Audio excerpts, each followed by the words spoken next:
Welcome to Hi Bob, the officially unofficial podcast for All Mankind on Apple TV Plus. I'm Jim. I'm A.Ron. And today we're talking Season 4, Episode 6, Leningrad. A.Ron, Leningrad. What do you know about it? It's a tale of two cities. Sometimes it's Leningrad, sometimes it's Stalingrad. Sometimes it's St. Isn't it Petersburg. St. Petersburg, yeah. Tale of three cities. Oh, my God. Yeah, apparently the city has changed names a lot, and this is one of the names that it had. Now it's St. Petersburg, and I assume that's where the conferences are taking place in this episode. Yes. Seems like it. I don't know that they ever explicitly told us that, but they refer to Moscow a few times, and I don't think they just mean the government of the USSR. So anyway, what do you think of this episode? I think this is a tale of two episodes. There is an episode of For All Mankind that's firing on all thrusters, so to speak, and I'm really engaged with it, and I think it's cool. And there is a shitty crime subplot and an organized labor subplot that is encapsulated within this other good episode that I find baffling. What do you make of Miles Corleone here? Miles Corleone. This is something that I thought from the start was bound to happen. Miles seemed like the kind of guy who would want to disrupt what's going on here so that he could get his piece of it and maybe take it over. And eventually that happened. It just didn't happen in the way I expected it to, or a way that maybe I believe really would happen. I don't know. There's still some fallout, I think, from all of this to come, but so far it's a little rough. He feels a lot closer to Fredo, Sonny at best, than Michael. Because Sure. Michael was like He's a more of a war Sonny. hero. Uh-huh. There was some substance to him already coming into, he doesn't just blow a cop's head off out of nowhere. They make a point in that movie that he's used to combat and that kind of stress. Where does Miles get this spine to just boss up and get North Korean muscle? That's the baffling and part plan to me, all yeah. this in the middle of the holiest of holies in the North Korean compound? Uh-huh. I just feel like they needed multiple plot points to line up for him, and it's driving the pacing and not the characters. This doesn't feel. None of these things feel like natural characters doing natural things. They feel like people hitting their marks, and it's in such stark contrast to the other stuff that's happening on Earth. That and even God, I was so curious to see how Ed was going to react. And it turns out Ed's just a rabble-rousing shit stir from way back in Korea, apparently. He's just anytime things go wrong, he just turns into Hogan's Heroes and goes to work. Still sniffing mouse-ass Ed is out there riling up the people. He's now the new union leader? I don't know. Yeah, I kind of like it. Because all of this is a way to stick it to Danielle, right? He doesn't actually give a shit about these people. And maybe that's a point they're making, that sometimes you need people who are not who are facetious and hypocritical but are powerful and any person that you can use for your movement. But also maybe that's a problem with labor movements that and I think they're going to try to make this connection between organized crime and labor too. Is ultimately where I think they're going with this. Yeah, that wasn't on my radar, but you're right. Yeah. Is Ed the Jimmy Hoffa? I mean, who? That's what I'm saying. I actually thought, I bet that when the Russians do the math and the North Koreans do the math, now that Ed has gotten into, the game, that they're going to think that he is trying to be... They're not going to think it's Milosh. Milosh would never do this. I kind of think Ed might be buried out in the Martian football field. He's going to be on level 4. No one's ever going to find his body.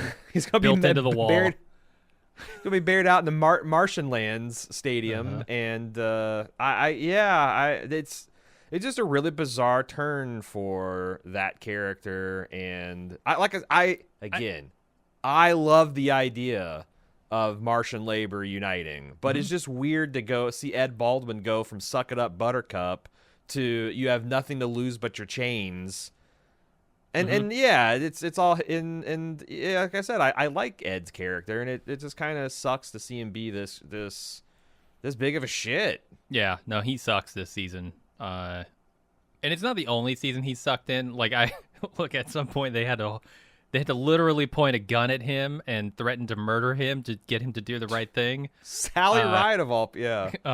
So like, it's not the first time, but definitely like it's a hard pill to swallow when it happens because you want to like Ed. At least I do. And yeah, I think so. So I'm looking at the motivations here in the plot, and I'm thinking, okay, everybody's motivations I think are kind of lining up, right? Like even Ed when he's being a shit, I understand why he wants to. He's hurt about Svetlana and his own declining physical capabilities, and he wants to lash out, and this is the way he can do it. And then I look at Miles and I say, okay, well, he wants money. He feels like he is going to get out there and grab a piece of a bigger pie, and he can really impress his family. And his family, you know, with Ilya kicking him out of the operation here, is now in danger. He's in danger of losing that. So I get his motivations for everything. I think that all lines up. It's just the way you go about it. Like how does Lee convince the rest of his people to go beat up one of the Americans? Did he lie to them? I mean, because he can't tell them, I'm trying to sneak my wife out of our country and violate every law we have, become a traitor. Will you guys help me? Do you remember how Lee started this season? Getting the whip cracked on him because he thought about smiling at an American? He's not... Now he's like just like got half the base under his thumb. They did not tell that story. I don't think. Yeah, and that's the major problem I have with it is I just don't feel like all the pieces have connected well enough because you can tell that story certainly. Yeah, there could be scenes where he goes to his commanding officer and says, "Look, I'm hurting here. I want to see my wife. I just want to talk with her. There's a way for me to do that. Please let me." And maybe he's sympathetic, you know, maybe he can convince him, but they didn't do that at all. But you also got to tell like why the other North Koreans are kind of getting, maybe they're far enough away from North Korea that they no longer feel the lash, that, you know, they're getting a maybe little bit he's of getting them, personal massagers. I don't know. And the crime and the grift and the black market stuff and the money is starting to kind of influence them. But it's like, no, they haven't done any of that stuff. And now Miles has to deliver on what I consider an impossible task. And my mind's open. Like I'm prepared to be blown away by the cleverness of the solution to get Lee's wife to Mars, or the complication that makes it impossible, or whatever. But I gotta say, this is a high degree of difficulty move, and I'm the East German judge waiting to give him a 0 on it if they fuck it up. Now, I do want to move on to the stuff I actually like, because, you know, that's presumably why people are here listening to the fucking podcast, is they're a fan of the show. We both said it was a high degree of difficulty to reintegrate Margo publicly into the plot. I think they did that perfectly. I love that scene between her and Aleida where she reveals... the one after she reveals that she's alive, where they actually every aspect of it, though. I like the first reaction. I like the second Absolutely. reaction. I love the third reaction. I love how the publicity of it was handled. That shit felt real. That felt like what would happen. And they spent a lot of time on that, and I think that's why that pays off so well. Yeah. I got a bitch because I got a bunch of questions. Like redirecting a 1 kilometer wide asteroid towards Earth. Dangerous. With mention of the DART program, which is to prevent just such an occurrence. The scope of the space disaster that could cause. It's got to be something they're going to lean into, right? It has to be. I mean, the first thing I thought when they said, we're going to push this thing toward Earth is, that's real risky, guys. But yeah, for $20 trillion, you're wagering... I don't think that'd be an extinction level event, but that would not be a good time for Earth. And its wherever it civilization. hits is completely screwed. Yeah. But I feel like that's got to be their direction they're going. And the other thing is like... So my question is, are they going to play with that and tease it, or are they going to actually have it be a crisis? Because like the idea that, our mount system could fail at any time and oops, it goes off in a direction we didn't expect and it could possibly hit Earth. is very real, and they've set that up throughout the season. But Yep. my be question Russian- is, will that be the Russian- crisis, or will there be some other crisis going along with it, and that'll be kind of a tease? Yeah, and they're gonna, we already seen the Russian materials, deficiency, and like now they're gonna be running at warp speed, and And America still It hasn't does- figured that out, as best I can tell. it doesn't seem like it. Although maybe that is why the Russians, if you want to read between the lines and say that's why the Russians and Americans seem to be kind of at a more friendly spot than they were an episode ago, it's because Gore apologized for his stupid shit, and the Russians apologized for the material deficiencies, and they came clean about. It does feel like America and Russia after the coup are starting to rebuild. Now with 20 trillion in the offing, there's a huge carrot to incentivize all this, but. Mm-hmm. And then I also like the politics. Like, it is beyond frustrating to see politicians, decide not to go for a huge windfall for the planet just because they won't be able. I mean, it's the opposite of this wisdom you hear, this like Ben Franklin bullshit. That's like, great nations are born when old men plant the trees, the shade of which they'll never know. Like. Mm-hmm. I feel like that's shit you tell children, and then you get to adults and it's like, fucking cut those trees down. That's the hardwood's worth money. Like, Or maybe that's true when you're writing a constitution, but maybe not so true 200 years later when people are trying to keep their fucking jobs, yeah, as from what I know of history, I don't think there's ever been a shining era where people were not self-interested and were not, yeah. More but or less so.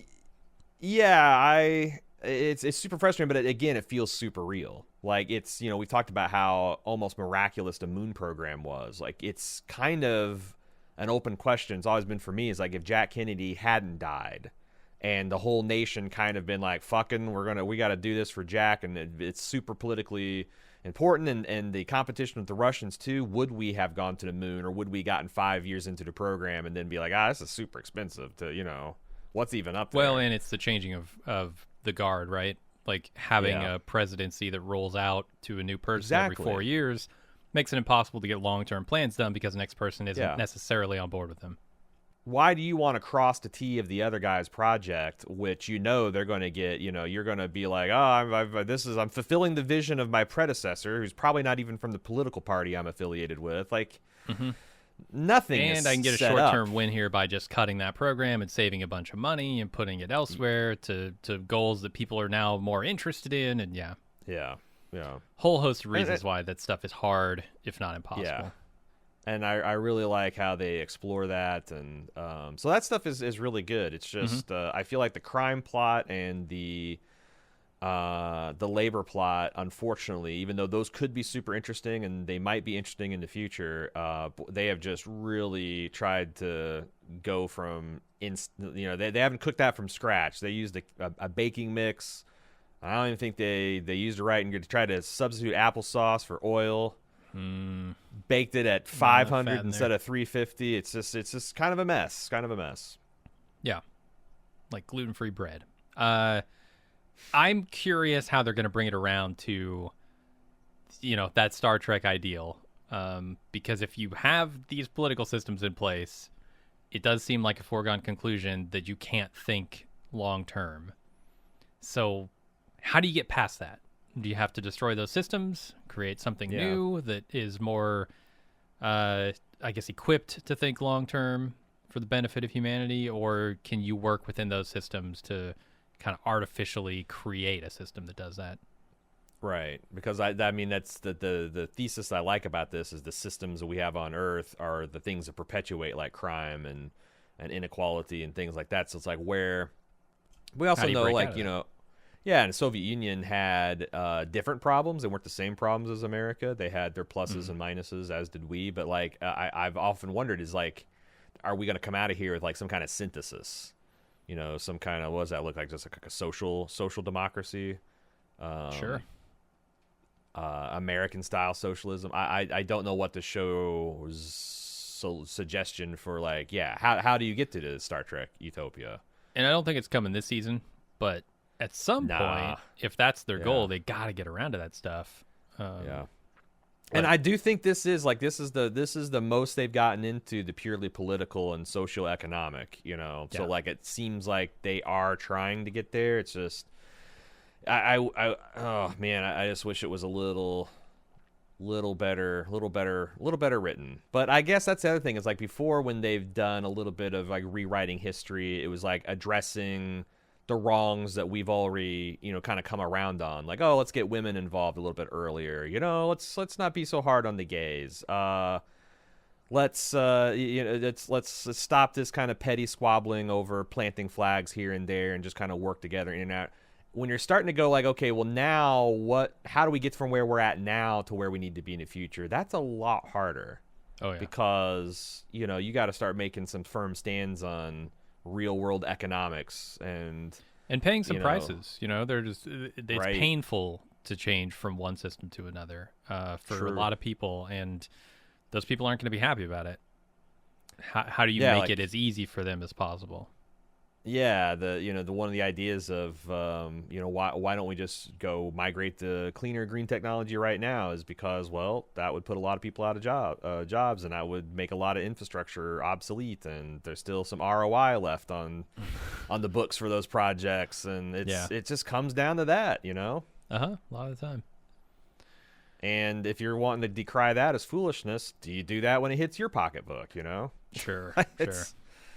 Yeah, so I like that. Podcasters, I'm not sure I'll be singing the same tune. I mean, now we're talking serious business. You know, energy independence, one thing, but podcasting independence, vital to the nation's security.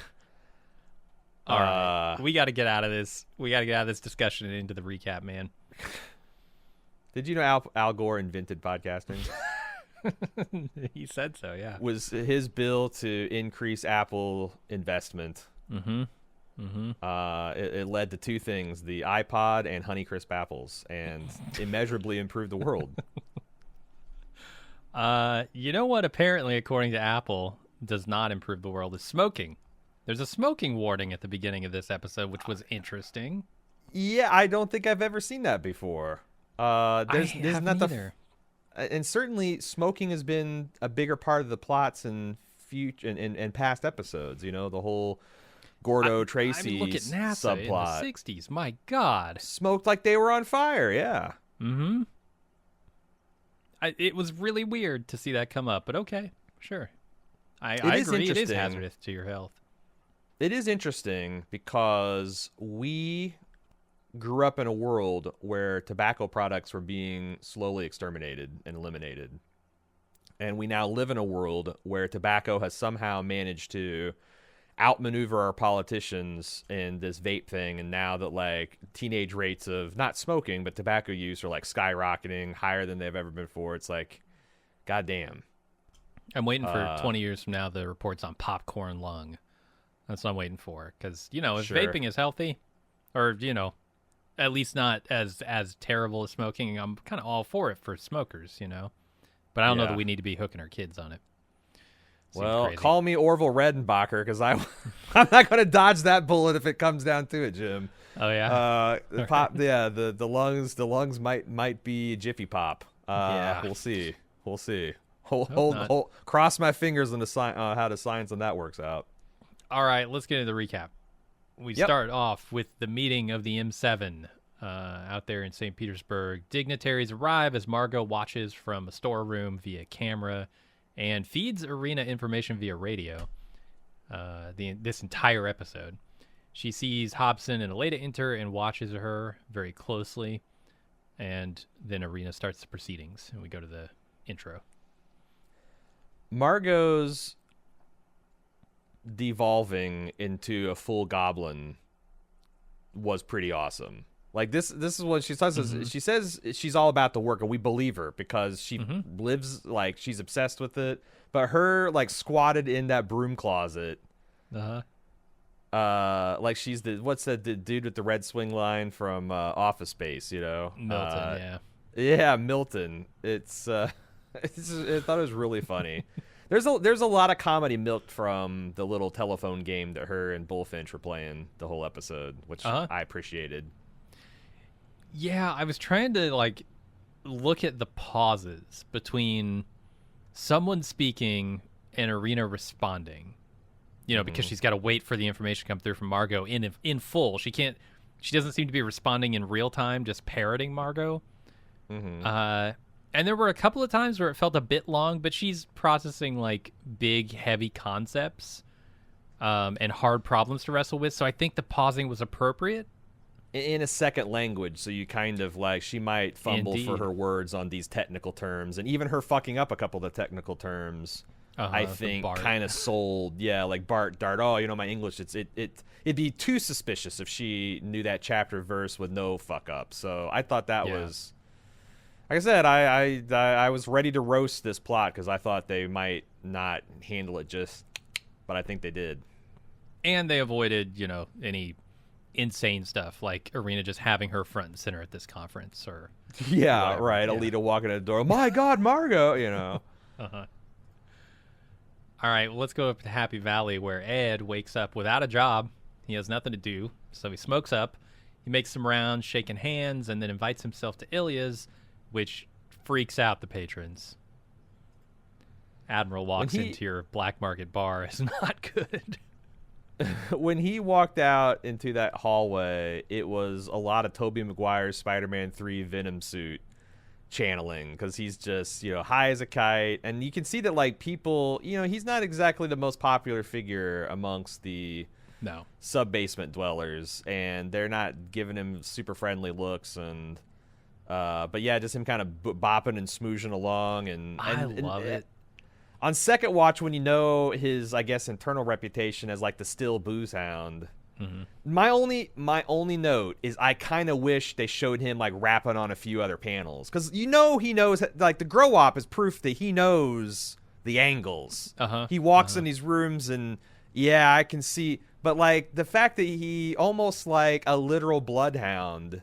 He's a like he's sniffer. Toucan Sam, just follows just like one of those, you know, cartoon hobos that are homing in on drifting a on warm, on a pie. warm apple pie sitting on the sill. I kind of wish he'd kind of like to see him going down a couple of empty corridors, but that's pretty minor criticism. It's, and I think Joel Kinnaman is doing such an amazing job playing an old actor, an old space cowboy at this point. Like, the way he's moving, like, I know he's doing that little bop thing down the hallway here, but like you said, he's high as a kite right now, but the physicality he's bringing to this role is perfect.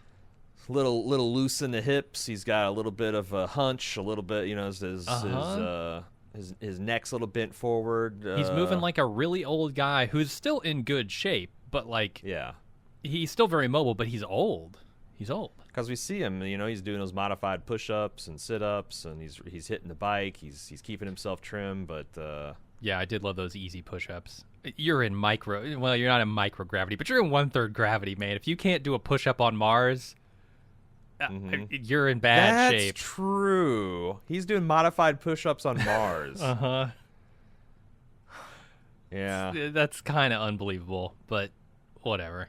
It was funny. I do wish maybe they had spent a little bit more time, because I feel like this show only remembers that Mars is 1/3 Earth's gravity when, like, it's relevant to, like, Kelly's son's medical condition. We talked about that on you know, The Expanse, how they were variable in how well they treated microgravity versus like lunar gravity and Martian gravity, but this show just they don't even really try. They did it fairly well, I thought, when Miles fell in that canyon, because I was thinking, it's, you know, it's low gravity, he'll be fine, and he was. Right. Yeah. But and actually just the moving around and all that stuff, they're not giving a fuck about it. So this is interesting. Him, in light of what happens later in the episode, him making friends with Ilya here. I think, like earlier I said, there's still probably some fallout to come from Miles taking over Ilya's operation, and I think Ed might be a key component of that as senior project manager, and still some sway on the base. People still respect and fear him. I wonder if he won't help Ilya out. See, that's a possibility, but I've so locked on to the idea that this is going to be a mistaken identity kind of thing. That Ed, for his own reasons, is muscling on Ilya and this labor thing, and it's going to be interpreted by the like Russians and North Koreans as him. Well, yeah, he's out of work. He's desperate to cling to power, make some money. He's getting into the underworld, and I think he's gonna. I think they're gonna try to assassinate him. I know we were joking about it, but like I think they're positioning him as like a patsy figure. Wow. How would I feel if that's how Ed goes out, assassinated by some dumbass from Louisiana who couldn't even hold down a job? I think it's a Tony Soprano situation where he's going to send up his dumb uncle, and dodge all the. But that's such a bizarre end for Ed Baldwin. Mm-hmm. It's but super every once in a while in weird. history that happens, Sure. Benedict Arnold, not everybody gets to die the hero. No, it's true. All right, let's go over to Hobson, who tells the conference that they can launch a capture mission in 8 weeks, and then Aleida lays out the necessary technology they need to develop to harvest that asteroid, which is going to be both enormously difficult and enormously expensive, crucially. Helios needs $2 trillion to pull it off, and everyone at the conference balks at that expense. 10x is not a good enough ROI for them, at least over 40 years.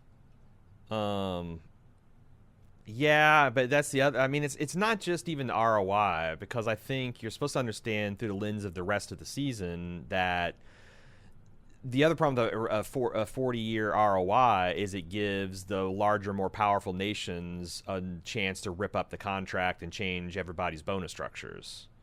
Like the longer that goes and the more unexpected things are going to happen, the more time the deals can be renegotiated, the more times governments are going to change hands, and that makes it even more likely. So it's like Uncertain it's one of those it's like a prisoner dilemma, right? Like if both people refuse to play the game, that's the best impact. But since if you are betrayed and you don't betray the other guy, that's the worst thing that can happen. The rational thing is to both betray, right? So you get the bullshit mediocre rewards, and that. We're living in a bullshit mediocre reward planet with rare exception today. Yeah. So it's and that's the problem. It's a rational thing to do, and I don't know how we'll ever get out of it. And I hope the show holds up a candle to that door. At the very least, yeah. Let's go back to Happy Valley. Danielle and Palmer go over the mission parameters and are similarly stunned by the scope of them. And the timeline. Palmer doesn't think they can make it happen. Danielle tells him, I'm going to get that rock or I'm going to die trying. I like her sentiment. Where are you at with the possibility of this being pulled off? Because I hear 8-week launch window and I see this laundry list. And I understand a lot of it is post-capture. It's like to exploit the thing. Oh, yeah. But like just the project of grabbing the asteroid and slowing it down in 8 weeks seems not possible. Like I'm really looking, and I've got a bad feeling that we're not going to be sold on the possibility. We're going to have, Margo and Aleida talked it out in a silent scene with music playing underneath, and we know Margo and Aleida are brilliant, so let's just go with it. We're going to stick a spaceship to this thing, and that would be sad, because I feel like they've talked out they've spelled out every other plan in this series. You're right, they did, and they didn't do it this one. So like maybe they will, maybe they'll walk us through it. But I'm a little worried that they're going to just sleight of hand this whole thing, and it's a shame because a lot of the appeal for this show to me has been not just the characters, and because if you don't care about that, nothing else matters. Right. But the thing that's really gave extra intrigue is the technical solutions, the MacGyvering, the Apollo 13 of everything, and seeing clever people work together to solve hard problems. Yeah, like Apollo 13 would not be the movie it was if, Tom Hanks is sitting there, all right, NASA, what are we going to do? It's like, all right, do you got duct tape? And then they just, one day later, they're hitting the atmosphere and coming home. Like, no, I gotta see Tom Hanks with the square filters and the sandwich bags, and he's got to be flinging them at what's his face, and I want to see that. I want that technical detail, but it's hard to sweat those technical details. So Yeah, especially when you start to get into science fiction type stuff, right? Then how do you explain things to people in realistic terms that don't come off as silly? I don't know. I think they've done a good job up to now, and I'm hoping that they will clue us into this plan before they actually execute it. But we'll see. There's a young upstart hotshot scientist at NASA by the name of Zephram Cochrane. He's got some bold ideas. Yeah. About antimatter and dilithium crystals. We'll see where it goes. Mm-hmm. No one's taking him seriously, so he starts building a rocket in his backyard. I thought there was some pretty fun comedy here with Palmer looking at the plan and going, Jesus fucking Christ. Danielle giving him the look and him going, oh, sorry, holy fucking shit. Yeah. Much better, XO. Yeah. Love that stuff. All right, Ed gives Ilya some advice on his distilling process. The still sniffer talking about Ilya's cinnamon mouse ass. This is just comedy. What does that even mean? Cinnamon flavored mouse ass. Just the mouse ass I get. Cinnamon I've never tasted.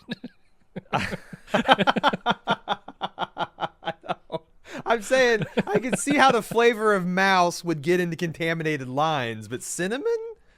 Like, is this some kind of ratatouille situation where he's, I mean, it depends on what he's using what he's distilling down. I mean, what's his mash like, Has he got corn up there, or is he using some, sweaty NASA apple pie? Socks like, what's he just fermenting apple pies, getting cinnamon stuck in there? Maybe.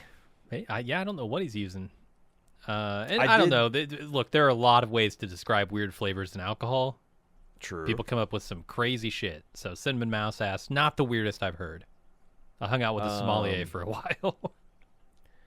I really liked Ed's like Forrest Gump, Bubba-esque like rundown of all the places that he's experienced black markets and shine. Mm-hmm. Carriers, cruisers, MASH units, isolation chambers, jail cells, churches, moon bases, space stations. Like it's really funny, and he launches on that list a second time, and Ilya cuts him off. But it's like I said, this is fundamentally feels like a portrayal of a character I love, but it's also undeniably fun to see it happening. Absolutely, If this was a one-off Christmas episode, I would feel a lot better than this being a permanent bend to the moral arc of Ed Baldwin's character. But we'll see where it goes. I mean, look, man, he grew up in what, the Navy? Is that right? Oh, yeah. And every story I've heard from those Navy guys is all about how there's, underground operations on every ship, every port, every base you go to. They're going to have a way of getting what they need. I 100% believe it. Yeah. So that Ed would be a part of that, especially in his younger days, hell yeah. Yeah, no Navy are crazy, and crucially also Marine adjacent. So the hijinks that that whole branch of service gets up to, pretty legendary. Mm-hmm. All right, Sam tries to convince her colleagues to form a union so that they can use their temporary leverage with this asteroid stuff to grab a piece of the pie. I feel like they cut this scene off too early, or I feel like the story they're telling here is that Sam is not the person to lead this union. She has the right ideas, but she's unable to convince people to follow her. And in my mind, it's because she doesn't follow through on the logical argument to its natural conclusion. Because you got her explaining, like, hey, you're going to be doing a very dangerous job. Guy comes back and says, yeah, I'm going to be doing it, but I'm going to die with a dead man's smile, or a rich man's smile, rather. Uh-huh. Natural argument there is, how are you going to have a rich man's smile when you're working 24/7 to earn that money? Mm-hmm. Like, they're going to work you to the bone. You're not going to be enjoying that process. And then when you die, you're not going to be able to use it. I mean, this is the classic difficulty of trying to get like labor and any kind of solidarity movements going is, we talked about the prisoner's dilemma. Raising people's class consciousness is essentially saying, okay, we understand that we'd all be better off if we do the betray option. Okay. All right. Mm-hmm. But hear me out. What if we all agree to do the cooperate one? Knowing that if there's enough people willing to do the betrayal as scabs, if you know that the management is going to act in bad faith and have the full force and power of the government behind them to act against you, that's a dangerous thing to do because you're getting paid. What if you lose your job, you lose your bonuses, you get sent home, and you're billed $150,000 after all this? Like what happened with the moon guys. I love that they checked the moon thing, and I also love that Sam's like, well, it's not like the moon because they could shut that down, ship everybody home, and be back in business in 2 days. We've got them by the balls here because they've got a month, 8 weeks to turn this around, and that asteroid's gone. Yeah. So our power will never be. It's all good stuff, but it's just also underlines how hard it is because people don't want to fucking organize and strike and do all that shit. People want to get paid. Yeah. Totally. Risking it all to get a little bit more is always a tough proposition. But on the other hand, it's also got a winning history behind it. If you can get everybody in line, And it's short-term thinking versus long-term thinking, right? In the short term, hey, look, I'm going to get my bonuses. I'm going to make out like a bandit here temporarily. Yeah. What's the problem? Well, if you think long-term, what if you made out like a bandit for the rest of your life? Right. And you also sacrificed a little right now to make that happen. Yeah. Well, you secure these benefits for all posterity. I mean, the reason we have holidays and 5-day work week instead of 7 days a week until we die is because of, blood in the streets, essentially. So you got to have people making that irrational decision for themselves and their family to make the rational long-term bet for all of their work, all of their fellow class members. And that's just historically been very hard to do. The thing but about so it's good stuff, so, right? It's just this is such, I think, an underwritten part of the season that it kind of feels perfunctory. But also I don't know, maybe I'm wrong. Maybe we're ready for like fast tracking this stuff because you look around the country, like labor is kind of resurgent right now. Like they've had some huge important victories, big ones, like the auto workers in Hollywood, down to like service industries. Like there's changes in the Starbucks, air after Amazon, like so maybe maybe we're there and we're like the audience is ready to go along with it, but I think it was a chance to do a better job of shoring that stuff up. I think there's a little bit of ironic discomfort in this scene too, or I guess not in this scene, but in future scenes, because there is this moment that they can capture a bigger piece of the pie, and they have huge leverage. But all of that is kind of done away with by the end. They've missed that opportunity by the end.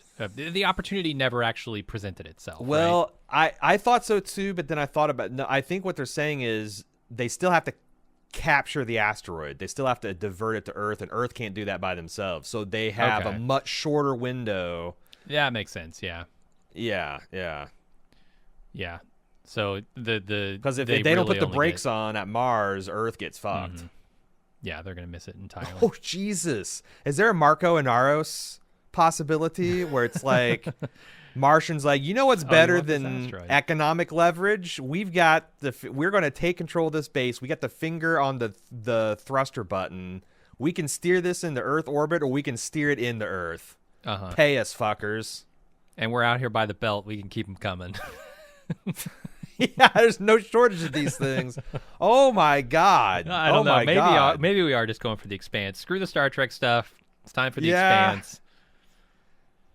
I mean, they usually. I mean, that's. I'm wanting them to recapture past glories because I remember seasons where I thought, oh, they're going to escalate this in obvious ways, and oh my God, there's a war on the moon. Like, shit gets out of control sometimes, and I'm kind of looking like, where could things get out of control? And I could just see Sam with like a Rambo style headband in the command center that's smoking, and there's base commanders hung up, Danielle Poole's hung upside down by her boots like Mussolini, and maybe it'll be the North Koreans. They'll be targeting this asteroid at like, I don't know, one of the other M7 or something.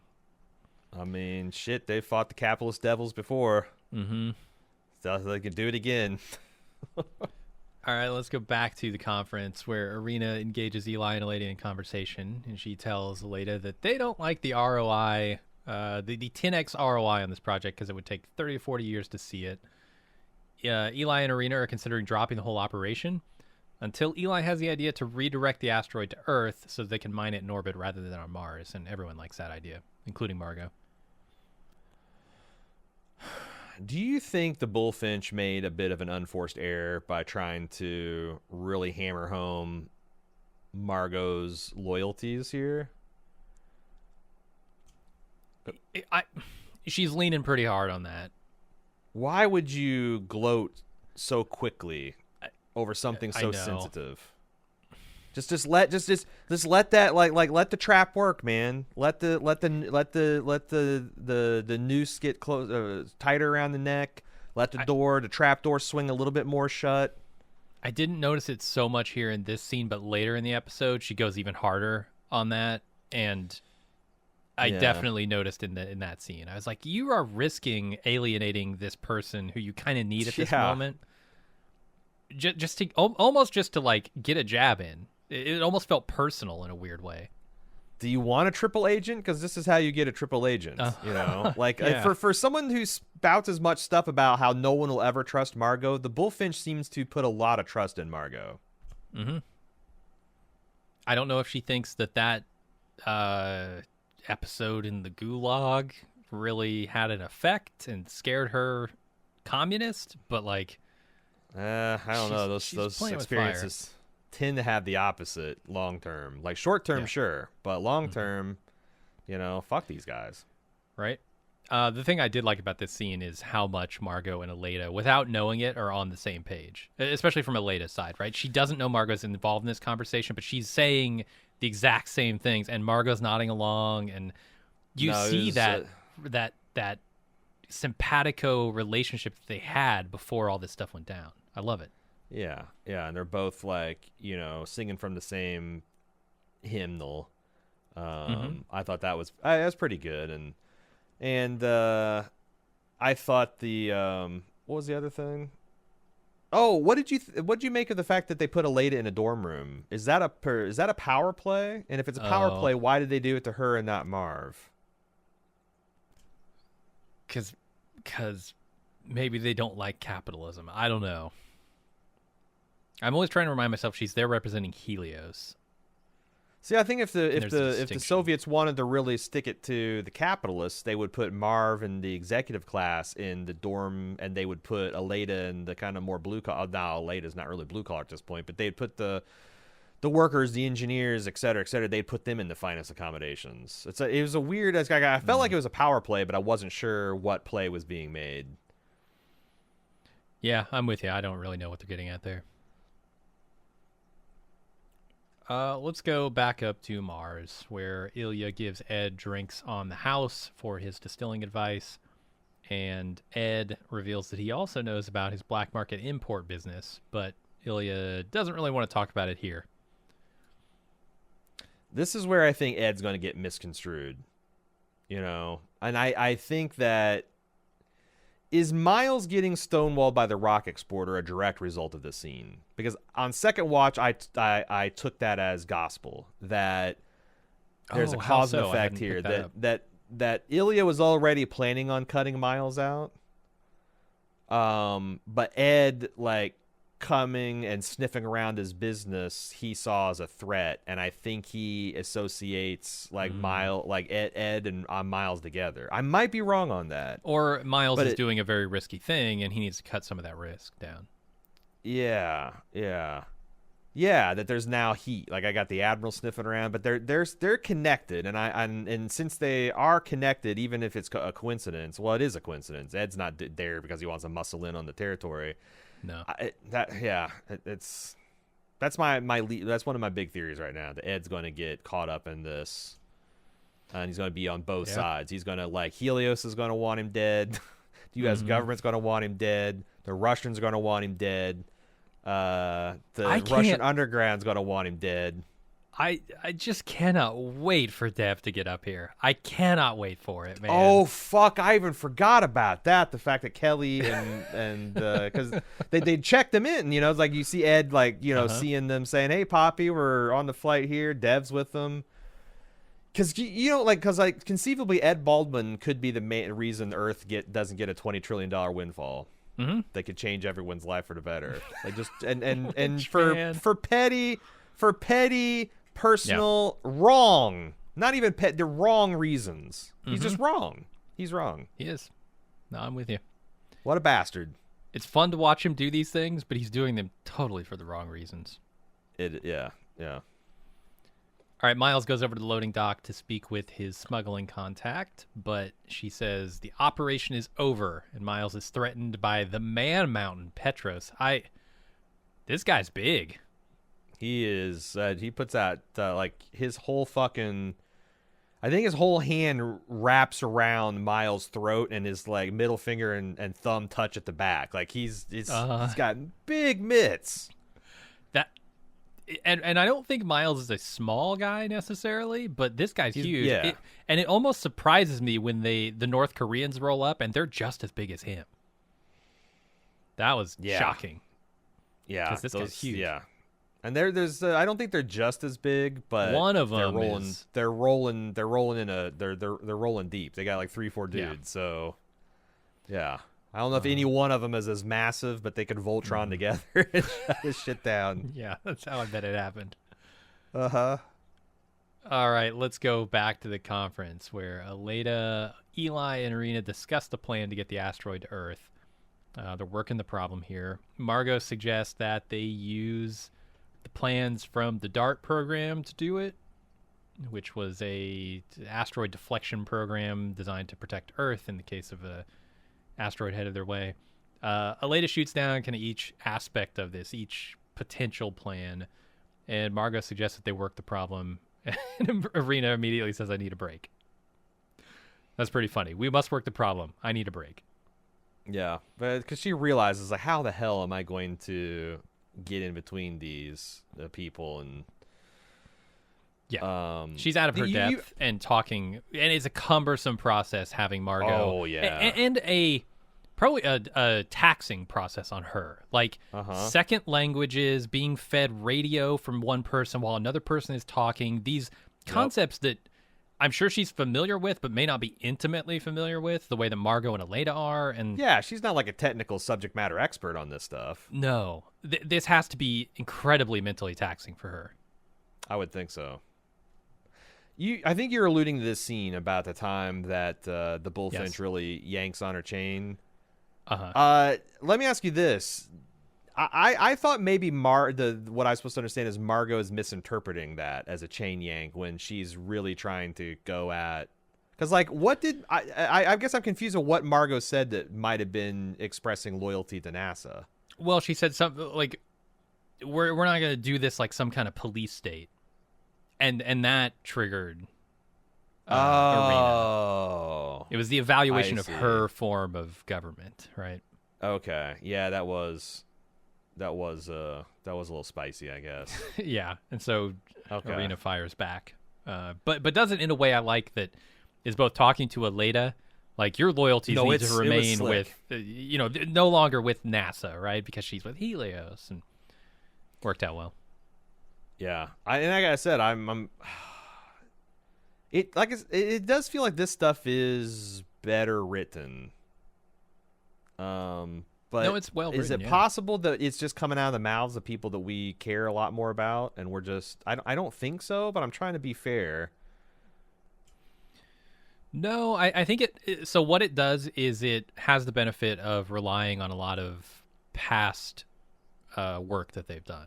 Right? True. Like, in this scene, when I hear Margot and then Irina pass this on, when she says we need to work the problem, and Aleida looks over like, that's a very, Margot thing. Right? Like, she's recognizing something. And that comes from seasons of previous material. Yeah. So, like, you don't have that benefit with Miles and the space smugglers, right? Yeah. Yeah, no, I think, just... The other stuff does seem a bit underwritten compared to this stuff, but you're right. Also, it's easier to write when you've got a huge foundation of relationships and history and world building to stand on.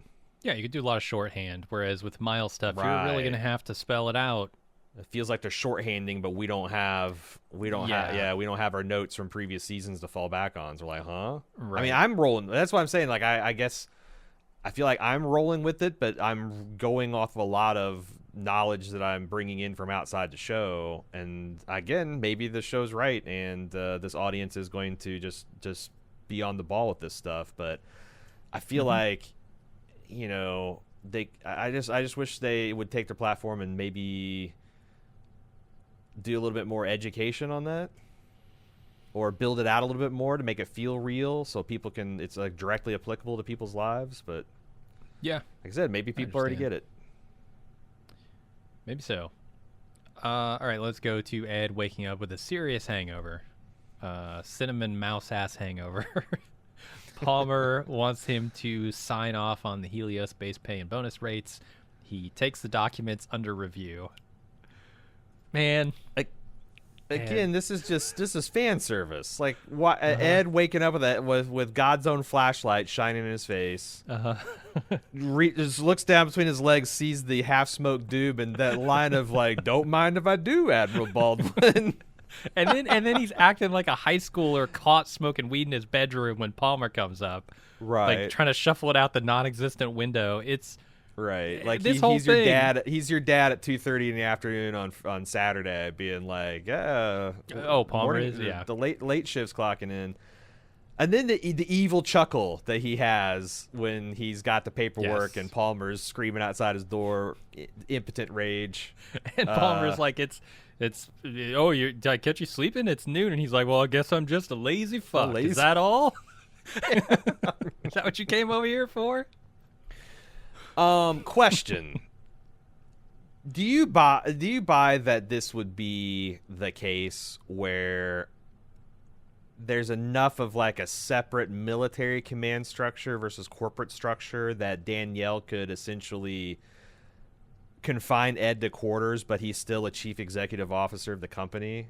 Like, I found it just think believable that he would be a senior project manager. Yeah.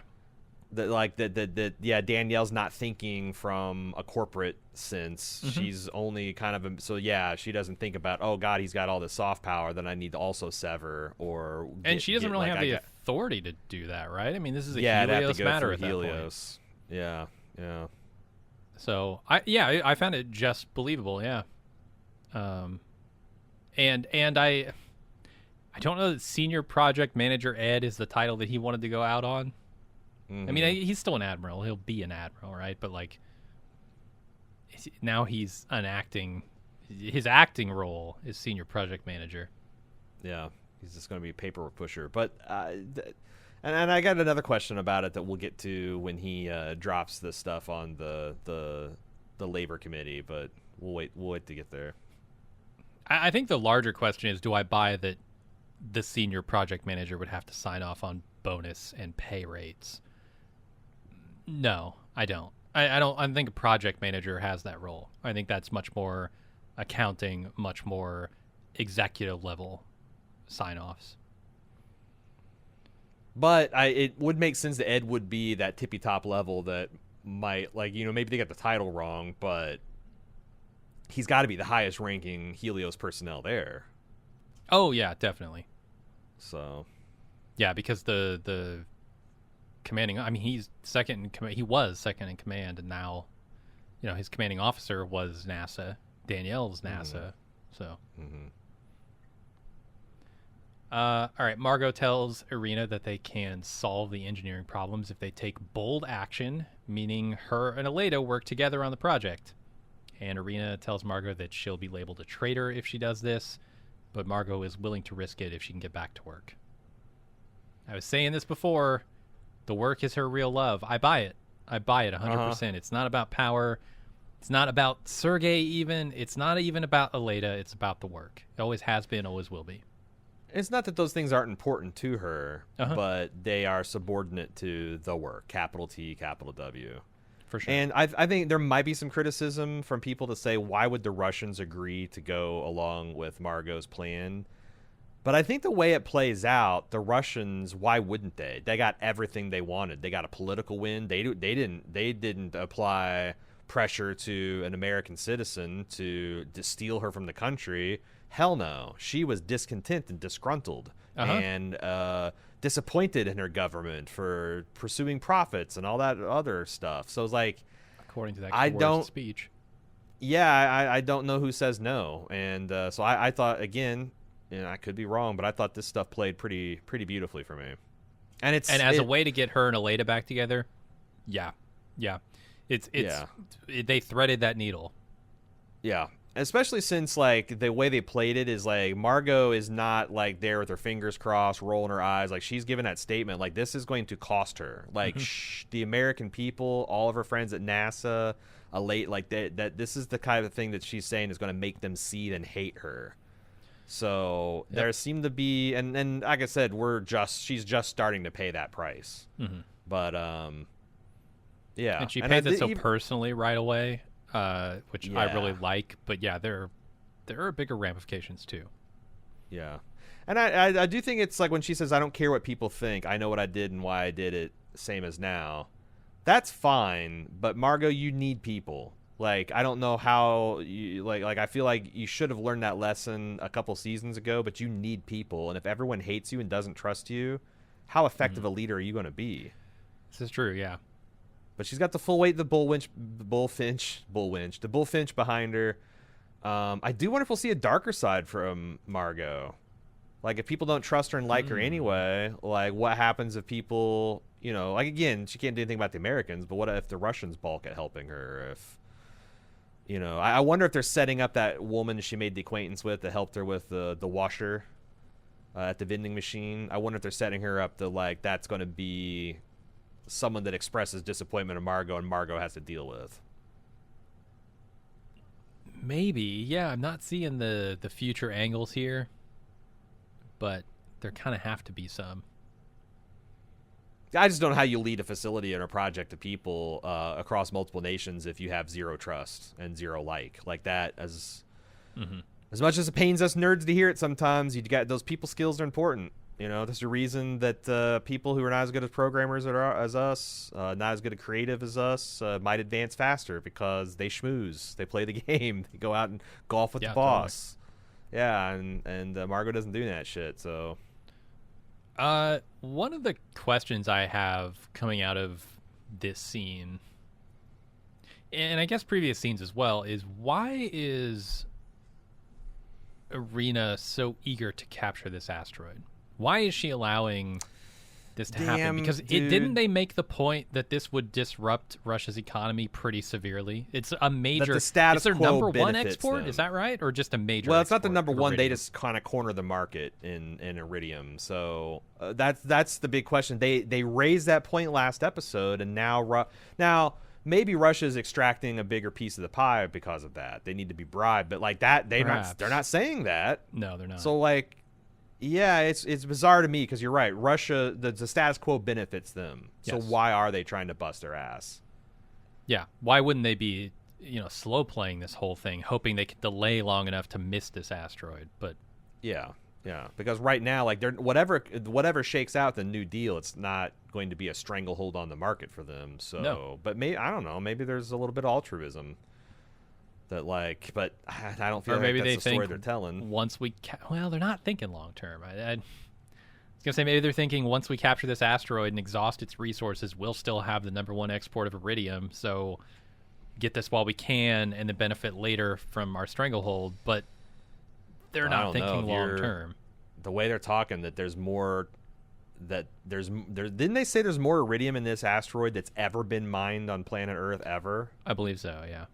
So that's that would be really long-term thinking. Imagine if you injected into the world economy all the gold that's ever been mined in one shot. It would gold would be devalued massively, and it would probably be a big because gold's got a lot of really insanely useful material properties aside from looking pretty. That so like that would be a good thing, but it would also everybody's got their safes full of gold for the end times.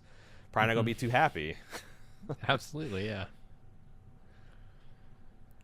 All right, let's go to the scene where Margo reveals herself to Aleida.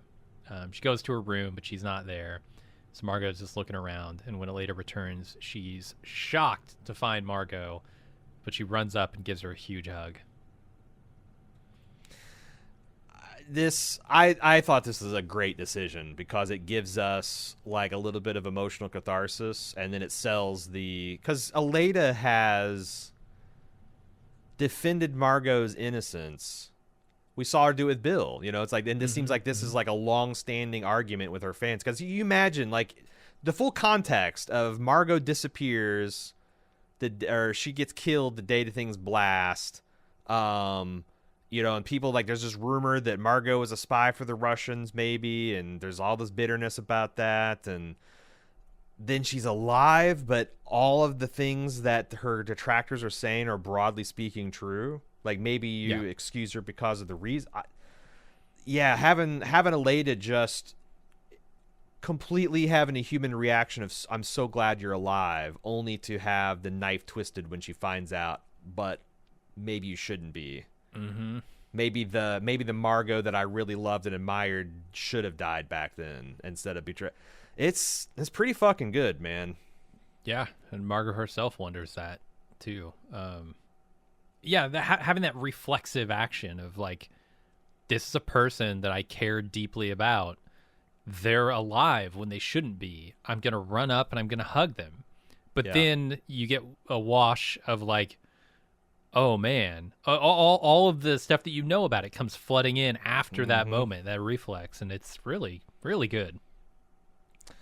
Yeah, I agree, and I think even the staging of putting Aleida in the dorm room, so she's taking a shower, so the door kind of just pops open and lets Margo kind of walk in and rifle through her things. They really amp the shock contrast to its maximum, and that was pretty fun. Totally. And we'll get back to that scene here. Because it also, like, there was a little bit of, like, did the bullfinch get cold feet and abduct Aleida or something? Like, where the hell? Uh-huh. There's, like, did the Russians come in? Like, there's a warm kettle here. Her papers are all about. What the fuck happened? But no, she was just, washing her hair. In the dorm shower, yep. So let's go back up real quick to Happy Valley, where Miles tells Lee that Ilya's been lying to him. He's never going to see his wife. And Lee gets extremely upset, saying this is not acceptable, and says he'll handle it. And then the North Koreans send their muscle after Petros. Again, I don't think they've done I would believe if things have loosened up in North Korea because of their isolation, because of the distance from the motherland, because of the injection of capital and crime, and that corrosive effect, crime's corrosive on the fabric of society, kind of like weakens things for good and ill. But they haven't not told that story. No. The last time Miles got on the base, it required an emergency and a whole bunch of subterfuge, and now he can just go and knock on that outside door, and instead of Lee coming and going to a private area, he just invites him in and has a screaming match in the middle of the North Korean outpost with some North Korean lady monitoring comms 6 feet away. What the fuck is going on here? Yeah, 100% with you. This did not feel right because they have not told that story. Yeah, and it feels like Miles playing a dangerous game because, he's gotten all this North Korean muscle somehow. But Lee, he's got to follow through on what I consider an impossible plan. Or we're gonna have... is that the implied promise here? I suppose. Or, to be working with him, it would be one thing if he just went to Ilya. Lee took his guys, went to Ilya, and kicked his ass. Mm-hmm. But to be actively having the muscle with him when he's kicking Ilya out of his bar feels like they're now like he's made promises to Lee. And I it never felt like Lee's got this kind of pull. Yeah, that like, because I'm saying, okay, you get your 4 beefiest North Koreans to come, whip this guy's ass. What's in it for them? Some extra foot cream? Yeah. Like real severe bunions. Yeah. And it seemed like Lee was under maximum suspicion by his people, which makes a lot of sense that he spent so much time with the Americans, and maybe that stink never really washed off of him. I don't know, but this plot took, like I said, I was not expecting much, but it took a left turn at Albuquerque for me. All right, well, let's take a right turn and get back to the stuff that we really like. This is where Margot explains to Aleida how she's still alive and why she defected. Aleida does not think her actions were justified, and she tells her how it felt to be there on the day of the bombing. And once all the words have been said and the tears shed, Margot asks Aleida to work the asteroid problem with her. I found it so gratifying to hear Aleida essentially say over and over again, if only you had gone to the FBI, Margot, none of this would have ever happened. And for like all of Margot's just bullshit about like, well, I didn't, and like her argument is essentially, well, I didn't want to face the consequences of my actions because in my own mind, they were justified. Congratulations, every criminal ever. Every person who's betrayed an ideal or principle or a movement, it's because, like she's thinking like, well, at the point where I stole the nuclear reactor design and gave it, but like the very first time pressure was applied, you could have just gone to the authorities and said, and literally none of this would have ever happened. And it's really frustrating here to try to justify that bullshit. Especially to Aleida, who shut it down hard and eloquently with her, at our post. Her description of being at that post at the time of the bombing was affecting. The names she dropped, the people, like starting with Molly, going down to Bill, that he's, he's got his pelvis crushed and his spine destroyed and his life kind of like permanently fucked because of that. And Bill was on like a high point, man. He was feeling appreciated and paid for the first time. Like this, and then like when they got the Emma, Margot's I never even thought of her, her long suffering assistant, again going down at her post because that's what you do. I thought it was, and then Margot's response, well, if it's all the same to you, I wish I had gone down at my post. Like, I bitterly regret all this stuff. And pivoting to that, to Aleida's regrets, if she... There's a little bit, we're going to be talking about You Got Mail in the near future, if not already, because we're recording all this stuff out. How are you going to connect these dots? Well, there's a little bit of Tom Hanks and Margo, and that she's using information that she gathered on the sly to manipulate Aleida. Like, she heard how passionate Aleida is about the noble, altruistic things and she knows which buttons to push because she's been listening to their conversation. So, but also because she knows her, and that's the thing. Aleida throws out this line that says, "You don't know me anymore." Yeah. She doesn't know a part of you that was created after the bombing, but she definitely still knows you deep down. And it works, right? I mean, they work the problem together. They come up with a plan. So, like, she does know her fundamentally, but Aleida has this other piece of her now because of the things that happened, because of that incident that Margo chickened out of. Now is a part of her as well, and it's sad. It's such a delicate scene that needs to be well executed, and it is here. This is the stuff they really give time to and the space that it needs.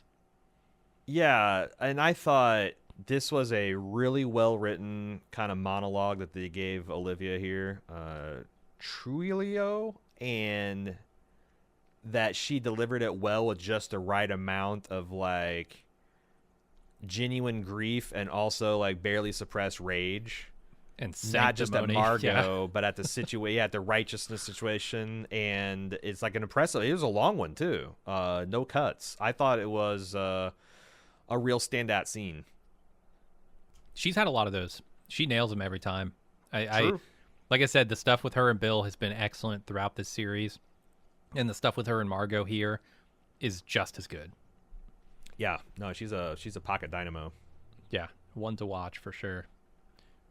All right, let's go to Ilya finding Petros in the infirmary. He knows that this was not an accident, even though Petros is claiming it was.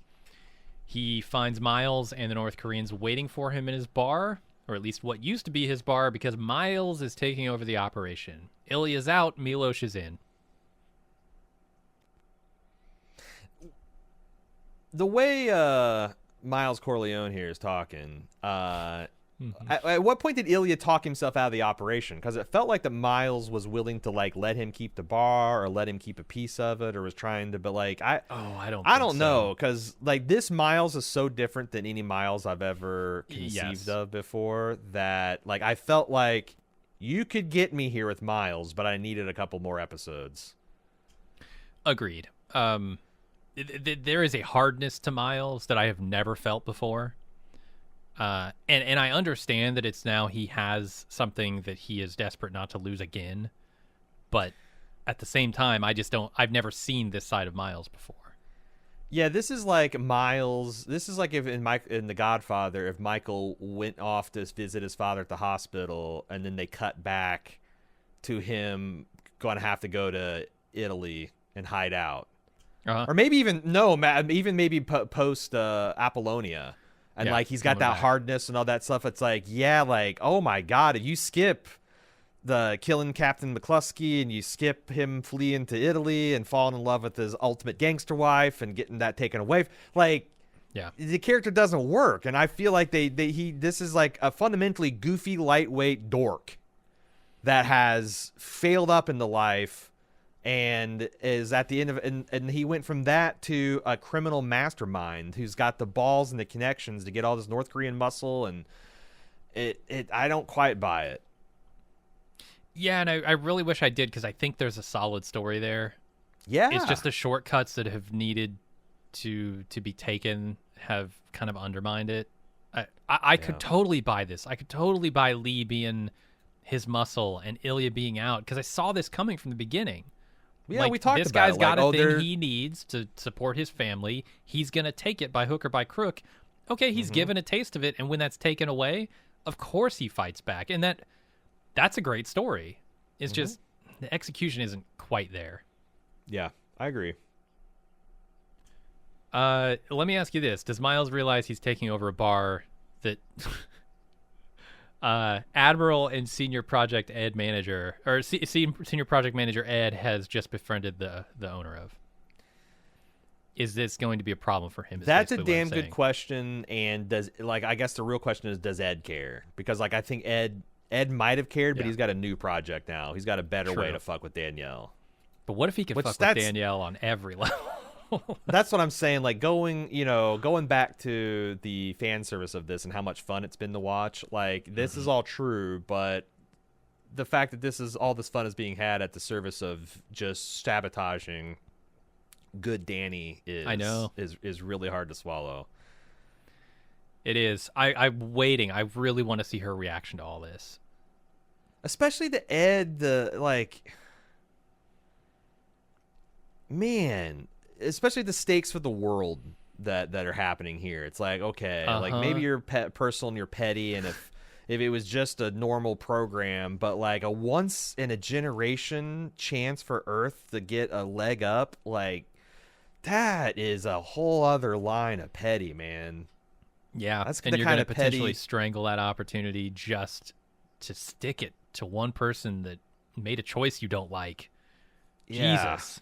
Yeah, that kind of short-sighted, arrogant pettiness is usually reserved for like multi-billionaires and I don't know, despot kings. It's a weird look for Admiral Baldwin, I think. Yeah. What would Karen say? I don't know what Karen would say. Karen fucked Danny though, so what kind of ultimately what kind of judge anything is she? All right, let's go over to Sam continuing to petition her people to unionize. Ed comes in, joins the conversation with some information about Helios' new bonus structure. It's not good, Bob. Ed suggests they shut the base down, and everyone starts chanting strike. Union leader Ed. It's interesting to see them kind of speed run all the like, well, they can't do that. We have a contract. Well, their fine print says they can change the contract anytime. It kind of surprises me that you can change pay, hazard pay, terms like that. And I bet you could challenge that legally, but good luck doing that in any kind of realistic time frame from Mars. Yeah. and then the other thing is this is this whole binding arbitration of the companies choosing. that's one of those things. There's a whole bunch of games of legal chicken that we're playing between labor and management right now. There's the there's this one, the like binding arbitration. There's the everyone signing EULAs that say a whole bunch of nonsense, and those that are you couldn't realistically There's a whole bunch of read in your things lifetime. that like we're waiting for a landmark, like some kind of landmark case to be like, is this really? Because usually these kind of like novel legal theories don't hold up when there's like real malfeasance at play, and that's what it feels like you're playing with here at Mars. Like you already got like halfway to indentured servitude. Now you got the company store. Like this seems like the kind of shit that the Supreme Court likes to kick down just when you think you've won, but. And until then, it's a scary thing. It's like, okay, well, yeah, you can't sue us, and you have to arbitrate with our arbitrator, and regardless of what that arbitrator says and its legal standing or what and the facts of the matter, you're gonna have to accept it because it's a way to subvert the justice system, which is crazy. I mean, on a fundamental level, that is insane. That a company could just write some words and the justice system does not apply to them. But so far, it's crazy. So far, no one's put like you owe us your firstborn in a EULA. It hasn't been egregious enough to get the attention. We haven't shipped people from Mars at the tune of $150,000 that they're personally owed for. Yeah. So like I said, it's.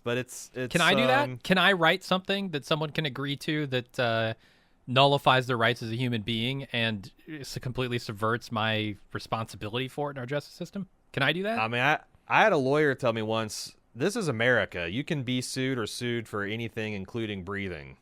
Like the only thing you can't be sued for is you dying. But yeah, it's like I think that's the thing, is like you can do whatever you can get away with. Right, but I don't have the money to get away with it. Or the you don't got money to give away shit, man.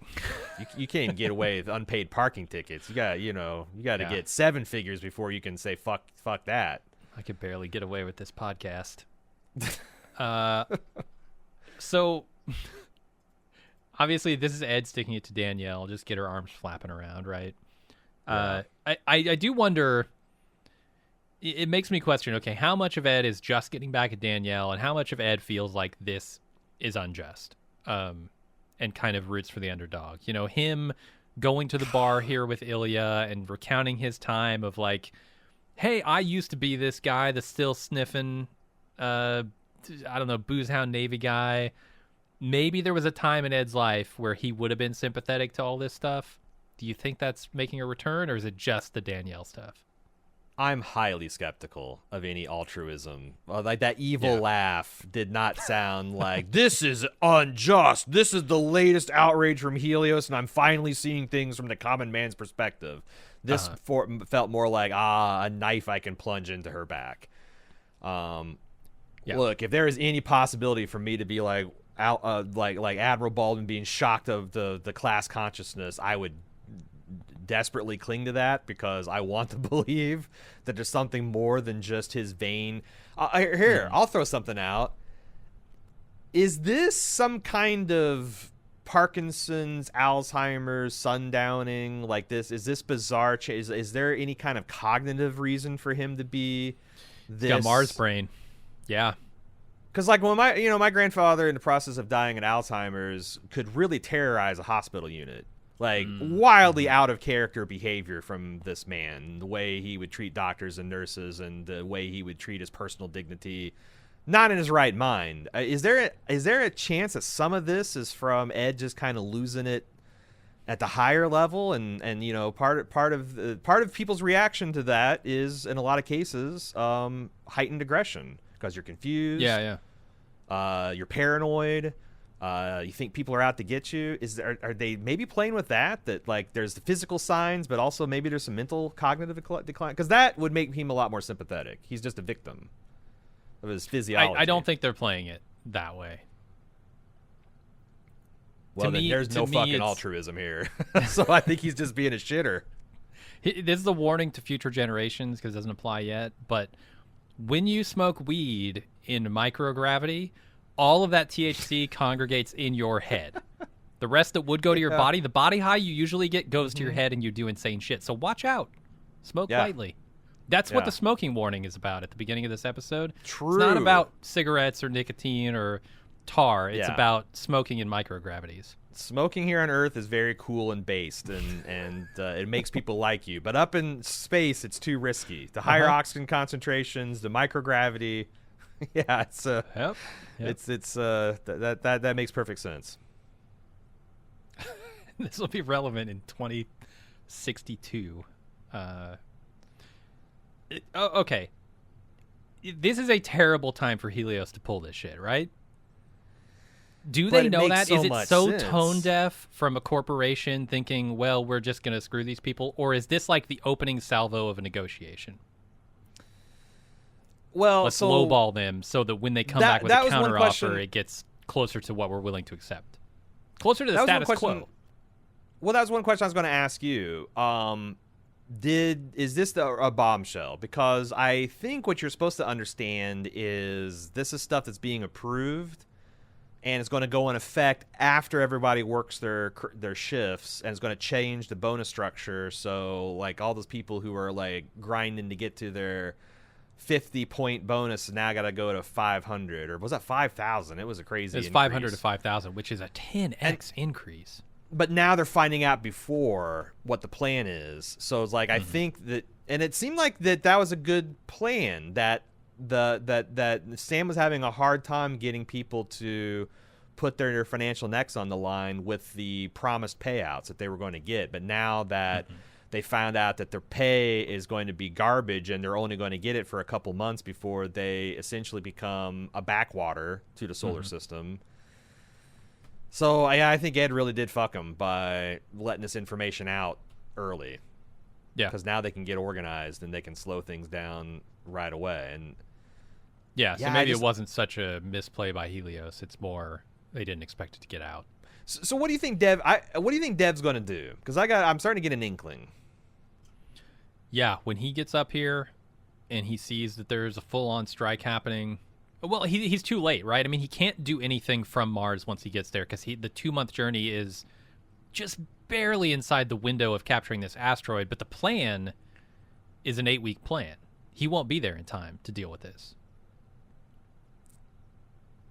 Because I was wondering if he could do like land on Mars and be like, all right, I am a Martian now. Helios is a Martian company. I am going to argue for us getting the biggest part of this pie.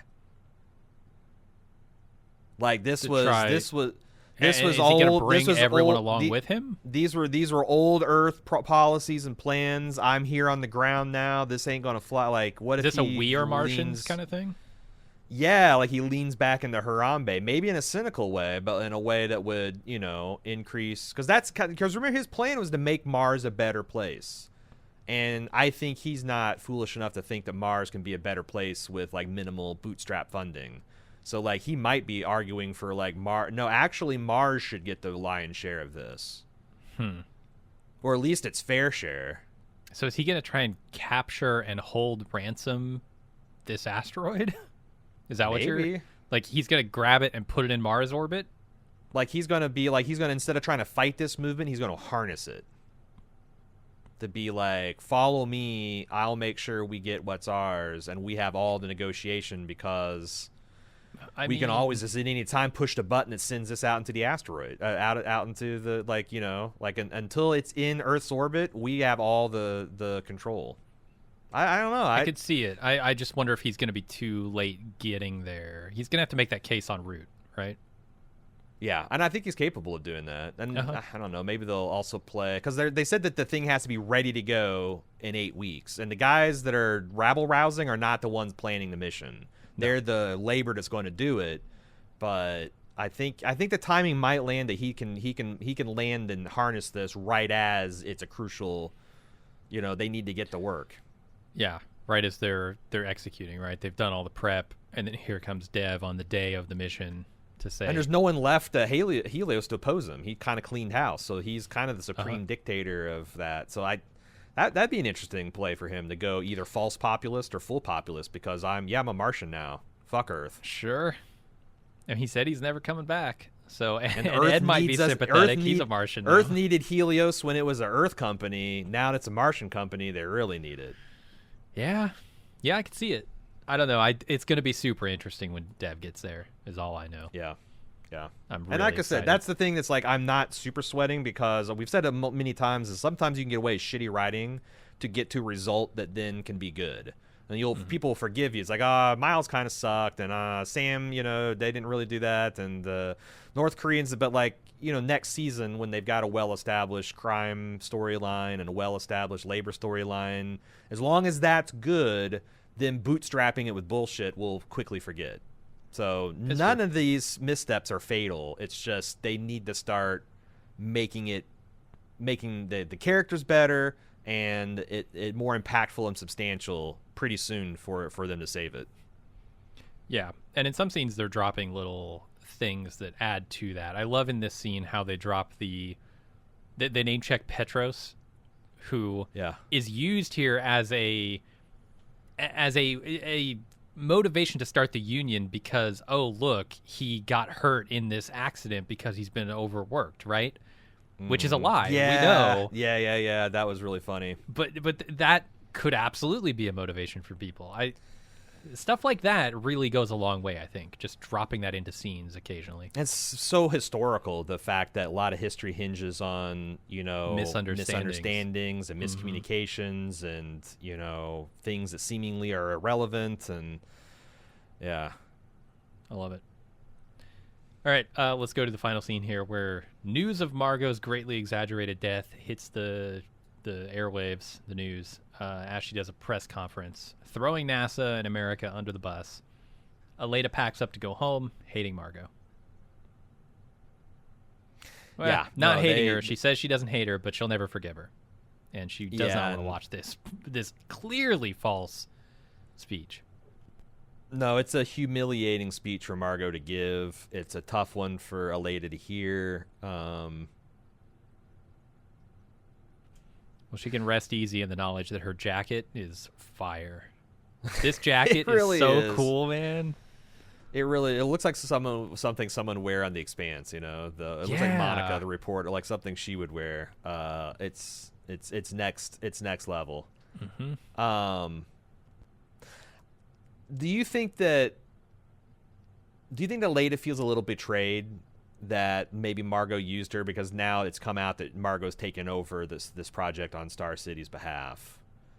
Where do you think that Aleida's going to get it twisted and think that this is Margo trying to get her glory and power back? And because that's why, like, the venom that she turns the television off as she tries to like spin this to like, I'm eternally grateful to all the brilliant scientists and engineers, and she just like flips it off. And I wonder, because we saw the speech she gave to the Bullfinch that, hey, that's not what's matters to me. It's all about the work. But, Aleida heard like, hey, we're doing this for all mankind, right? And then in the morning she hears that Margot's doing it now, being promoted to the director at such and such. So I wonder if there's a little bit of j'accuse going on here. Yeah, I can see it. Yeah, I'm trying to get a read on how much Aleida understands Margo as a person, because I think that was kind of turned on its head with this reveal that she's alive. And I think Aleida's probably thinking, I don't actually understand this person. Yeah. They're making choices I would never make. Yeah, which was that's kind of what she said. Maybe she does had choices all along. Yeah, absolutely. And your choices in the beginning were a hell of a lot better than your choices at the end, but still you made the bad choice every single time. So maybe she does think Margo might just be in it for the power now. Could be. I don't know. But that's it, man. It's the end of the episode. All right, let's do some feedback. FAM@baldmove.com is how you send feedback. But first, I want to give a note that if you want to find out what else we're doing besides For All Mankind, because we're doing a lot of stuff, going to be doing a lot of stuff in 2024. Got a lot of fantastic Christmas stuff happening right now. Best way to follow us is on all of our social medias at BaldMove, except for TikTok. We're at BaldestMove there. We also have a Discord, discord.baldmove.com, if you want to connect and talk about each of the episodes with a fun community of friendly fans. Check it out, discord.baldmove.com. Finally, if you'd like to support what we're doing here at Bald Move, we could use and would appreciate it. Support.baldmove.com to help us keep producing podcasts and get a bunch of nice stuff for yourself. Extra bonus content, ad-free feeds, etc., etc. So that'll do it for this week at For All Mankind. Once again, the number for our line is FAM@baldmove.com. Quick note, this is the last episode that we're going to record before our Christmas break. Now, we are recording, if everything goes right, 2 episodes in advance, so we shouldn't miss any delays. But we think of us as we're in the Apollo capsule and we're about to go behind the moon. So they're going to be doing stuff, but the communications will be blocked. We won't actually be able to respond to email until we come back from behind the dark side of the moon and get all those transmissions. So we won't be considering feedback on episodes 7 and 8, but we should be able to catch back when we return in January, starting with feedback again. So keep that in mind, FAM@baldmove.com. Thank you for listening to the podcast. Appreciate having you along for the road. Until the next time, I'm your host, A.Ron. And I'm Jim. Bye, Bob.